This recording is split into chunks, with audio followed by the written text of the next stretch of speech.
we're coming up to Thanksgiving, and it brings back a memory of why I need to take better control of my eating habits.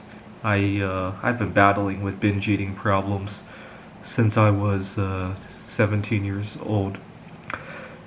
I had taken a trip to Taiwan to see my grandparents and also to go to a conference that same week during Thanksgiving of 2016.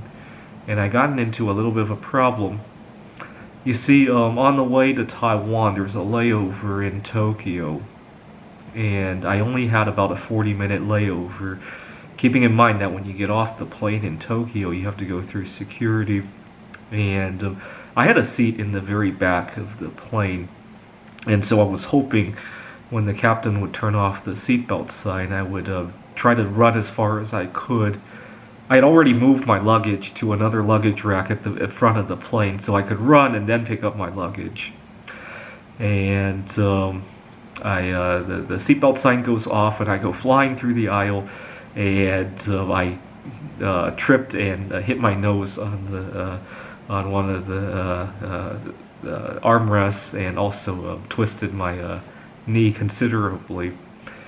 And fortunately, I was able to be switched to a flight the following day, and the reason I had wanted to run out like that was I really loved the sushi at one of the places in the airport, and when I learned I could switch my flight, I felt like I had won the jackpot to be able to have 3 meals of sushi before my trip to Taiwan. And when I got to Taiwan, obviously everybody was worried about me because I didn't have a cell phone when I was in Japan, and caused quite a bit of conflict with some of my colleagues at the conference, and all that just to eat sushi. Not to mention getting hurt and bleeding. Fortunately, we didn't have a pandemic at the time, right? Now, seeing somebody bleed like that, I probably wouldn't even be allowed to fly anywhere, right? But I still didn't wake up from that, though. I still continued to eat like a maniac for many years after that. It's only now that I look back and realize how much life I'd thrown away because of eating kind of problems. It's interrupted my vacations, relationships, several jobs. I did a back of the envelope of just kind of estimating what I've lost, and I conservatively say I've lost 2 jobs over eating disorders, probably more. It's hard to say because you never lose a job over, oh, yesterday you had an eating disorder, you're fired, right? I probably could have had much more out of the relationships that I did get involved in.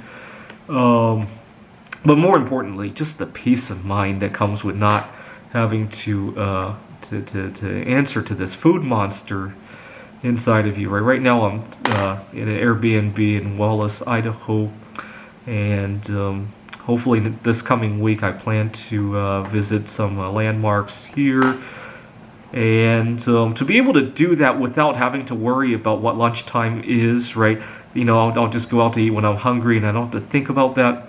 And I'll stop eating when I'm full, right? Not have to think about did I get to. I used to hate the fact that let's say I got to Taiwan, right, or I got to Tokyo, and there were several different things I liked there. I used to hate the fact that the last couple of items I was literally shoving down my throat, right? I would do everything in my power to increase my appetite before arriving in Taiwan, to no avail, right? It seemed like a burden. And in fact, at one point, I Googled, how do I get hungry faster? I wish I could see when I Googled it. I'm curious which trip inspired me to do that. But I bet I was in Taiwan or probably Poland when I did that. And 4 years ago, I almost got into a major problem over my eating disorder.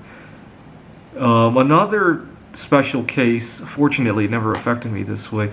Earlier this year, when I was following the news on George Floyd, and later on Breonna Taylor. See, George Floyd, he was questioned for allegedly using a counterfeit bill at a store. Now, I can see myself in his shoes. Let's say I unknowingly have a counterfeit bill, right? And I go to buy my favorite food, and I'm just really edgy about wanting to eat it. That would not look good if the police want to question me about a bill I just passed, right? Or if I'm in my apartment and I'm about to get my favorite food out of the fridge and heat it up, and the police come bursting in. And see, if that happened last year when I was still at the beginning of my resolution to start eating healthier, I don't know what I would have done. I seriously don't. I used to have a major problem, and the events of this year have kind of woken me. Not to mention, back in March, when every time you went to the store, it felt like you were playing Russian roulette, right? I mean, it still is, but we've kind of normalized to the idea now. Anyways, I caused a lot of conflict in my life, and if I didn't have an eating disorder in my teens and 20s, I could be a whole lot wealthier today, in my opinion.